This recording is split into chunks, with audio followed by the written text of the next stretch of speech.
Всем привет, кто открыл это видео, и здесь я хочу кратко рассказать историю моих первых двух поколений в челлендже «Ультра-экстремальный апокалипсис» в Sims 4. Я играю по правилам сайта Sims Mix, и ссылку на полные правила я оставлю в описании под видео. Суть челленджа в том, что ваш Сим-основатель всего с 1920 симолеонами переезжает на пустой участок в город Глазбот. В этом городе произошел атомный взрыв, и теперь у жителей ничего нет. У них нет ни электричества, ни воды, ни даже еды. Воду они добывают из реки или из снега, вместо электричества пользуются свечами, а есть могут только дикорастущие растения или ловить рыбу. Но даже на ловлю рыбы есть ограничения. Чтобы облегчить себе жизнь, нужно достигать вершины карьеры. Каждая ветвь карьеры имеет собственный набор ограничений. Проходя их, у жителей появляется интернет, связь, вода, возможность выехать из города, душ и много других благ цивилизации. Итак, это моя основательница Вивиан, а это ее дом.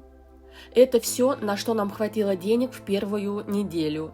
Кстати, забыла сказать, что карьера для персонажа выбирается генератором и разрешается выбирать одну карьеру в сим-день. И если, например, она вам не понравилась, то запустить генератор можно будет уже только на следующий день. И вот Вивиан досталась карьера градостроителя. По мере прохождения карьеры Вивиан зарабатывала деньги и понемногу достраивала себе дом. Кстати, строить жители города могли дом только площадью 8 на 8 клеточек. Поэтому приходилось выкручиваться и строить дом не в ширину, а в высоту и уходить под землю. Вивиан очень старалась пройти свою карьеру, но из-за того, что у нее была черта характера «без учения нет умения», то обаяние у нее прокачивалось очень медленно, а оно было нужно для карьеры. И только за 3 недели до старения ей удалось достичь вершины градостроителя. В честь такого события ее даже пришли поприветствовать все жители города и поздравить с этим достижением. Вивиан, мы от всего города хотим сказать тебе спасибо. Спасибо, я рада, что помогаю вам. Это очень важно и ценно для всех нас.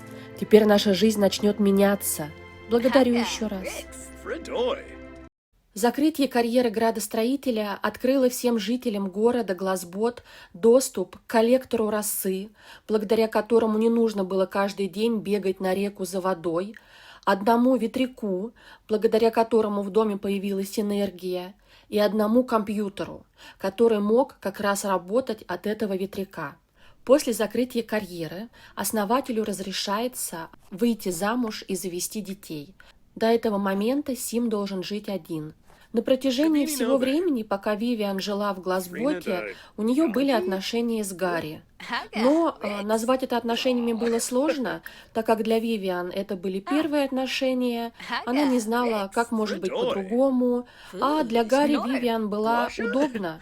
У нее был лучший дом и лучшие условия для жизни. Плюс он очень надеялся, что она никогда не закроет карьеру и не сможет завести детей, потому что, а мы узнали это в конце первого сезона, Гарри был против детей. Но когда через 40 лет после приезда Вивиан в город Глазбот привезли новых участников для прохождения челленджа, Вивиан наконец-то обрела свою настоящую любовь. Парень с первых дней был добр и мил с Вивиан, плюс он всегда ей помогал, даже если она его не просила. Итак, Вивиан поняла, что вот она, настоящая любовь. Ребята при всех жителях объявили, что они хотят стать семьей и стали жить вместе.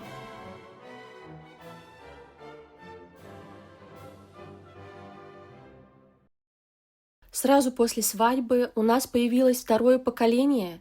Сначала у ребят родился наследник Теодор, потом его брат Джейден, а следом у них появилась двойня Айден и Микаэла. С детьми сидела Вивиан, она уволилась с работы, потому что, первое, пожилые симы могут ходить на работу только если у них прокачан на максимум навык спорта, а у Вивиан этого навыка не было. И второе, в Глазботе нет для детей ни садиков, ни школ, поэтому, когда в семье появляются дети, один из взрослых всегда должен быть дома. Зато на работу у нас устроился Аарон. Ему досталась специализация злодея из карьеры тайный агент. На заработанные Аароном деньги ребята все так же обустраивали дом, но в этом городе есть еще одно правило, что покупать вещи, а также достраивать дом можно только по воскресеньям. При этом после того, как вы что-то построили, вы уже не можете изменить планировку дома, а все предметы больше одной клеточки вы не можете перемещать, и они остаются на своем месте до того момента, пока не будет снято это ограничение. И есть еще одно правило, что каждый понедельник после оплаты счетов все оставшиеся деньги семья должна перевести в фонд города и обнулить свой баланс. Поэтому стройка дома шла не так быстро, как хотелось бы. Но, несмотря на это, проблем с деньгами у ребят не было, так как покупать они могли только вещи самого плохого качества, которые по факту стоят очень дешево. Но такие вещи, конечно же, приносили всей семье постоянный дискомфорт, у них болела спина, они постоянно были грязные и голодные. И вот такая жизнь привела к печальному событию. От голода, от болезни у нас умерла единственная девочка, Микаэла. Это было горе для всей семьи, а так как Вивиан была у нас уже пожилая, то она не смогла пережить эту утрату, и через день ее тоже не стало. Итак, из 6 человек в моей семье осталось только 4, и это все были парни. Им нужно было научиться самим добывать себе еду, научиться готовить рыбу и убираться дома. Но несмотря на все трудности, ребята справлялись, и в один из дней Аарон достиг вершины карьеры злодея. По традиции его поздравили все жители города и поблагодарили за вклад в развитие. Закрытие карьеры злодея сняло ограничения на строительство дома площадью 8×8, и теперь все семьи города Глазбот смогли расширить свою жилплощадь. Мои тоже сразу же сделали пристройку со спальней для ребят, чтобы они больше не спали у нас в подвале. Наш наследник второго поколения Теодор к этому моменту уже вырос. Он устроился на работу, и ему досталась карьера преступника Оракул. И к этому времени уже настала пора ему жениться. Но, к сожалению, все наши дети, все наше второе поколение выросло очень застенчивыми, и они не умели выстраивать ни дружеские, ни тем более романтические отношения. Причиной этому стало то, что жители города не могут выходить за пределы своего района. А так как дети еще и не ходят в садик, и не ходят в школу, то у них нет навыка социализации и хороших манер в общении. Результатом этого стало то, что все девушки, которые нравились Тео, его отвергали. Папа долго смотрел на попытки Тео понравиться девушкам, но потом принял решение и сам выбрал ему невесту. Он сходил в ее семью и попросил ее руки для Теодора. Перейду сразу к делу. Теодор – наследник нашей семьи, и ему очень нравится ваша дочь. Я пришел к вам просить ее руки для моего сына Теодора. Просить руки? Но это же дети должны решать. Почему мы будем принимать за них это решение? Да, вы правы, но так как здесь нет официальной церемонии, я бы хотел, чтобы родители это тоже одобрили. Поэтому, если ваша дочь не против, то я хотел бы, чтобы она переехала в наш дом и стала женой Теодору. А так как они были известной и богатой семьей, то родители согласились отдать Хиану замуж за Тео. И вы знаете, как оказалось, это было лучшим решением для Теодора, потому что он понравился Хиане. Она его полюбила и во всем поддерживала, и это придало Тео уверенности в себе, и он действительно возмужал и стал наследником и опорой для этой семьи. Сразу же после свадьбы у Тео и Хианы родился наследник третьего поколения Александр. И следом у нас повзрослели Джейден и Айден. Ребята выросли такие похожие, что я их иногда путаю.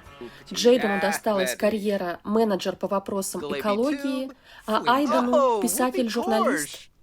Если они закроют эти две карьеры, то во всем городе Глазбот появится водопровод, а в магазины завезут душевые кабины. Поэтому я сейчас с ребятами очень стараюсь, чтобы они смогли пройти эти карьеры. Но это не просто, потому что это челлендж, и это ультра-экстремальный челлендж. И по его правилам все, что выпадает в игре как нелюбимые предпочтения, мы должны принимать, а от любимых, наоборот, отказываться.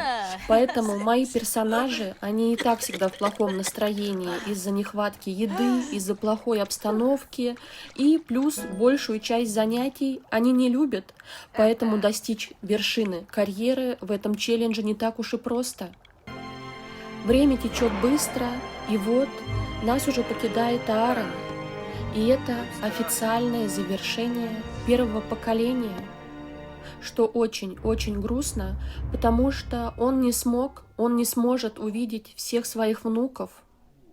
А сейчас как раз Теодор и Хиана ждут второго ребенка. Вы знаете, я думаю, они на этом не остановятся, потому что в мире апокалипсиса много болезней, много опасностей. Поэтому чем больше детей в семье, тем больше шансов, что они пройдут больше карьер и снимут больше ограничений, чтобы жизнь стала немного полегче. А мой рассказ про первые два поколения заканчивается, и сейчас на канале как раз начинают выходить эпизоды с началом третьего поколения, поэтому если вы в первый раз смотрите мои видео, то можете начать сразу с третьего сезона или посмотреть подробнее эту историю с самого начала. А если вы уже давно смотрите мои видео, то хочу сказать вам спасибо и надеюсь, вам было приятно вспомнить историю семейства О'Рейли и как все начиналось. Также хочу спросить, нравится ли вам, как я прохожу челлендж, и, может быть, вам хотелось бы, чтобы я что-то поподробнее освещала или, наоборот, поменьше болтала. И второй вопрос, не надоело ли вам смотреть прохождение только этого челленджа, и, может быть, нужно разбавить канал и снимать другие видео на какую-то отдельную тему, или запустить какой-то новый челлендж. Поэтому пишите, что вы думаете, мне всегда приятно читать ваши комментарии. Всех люблю. Пока-пока.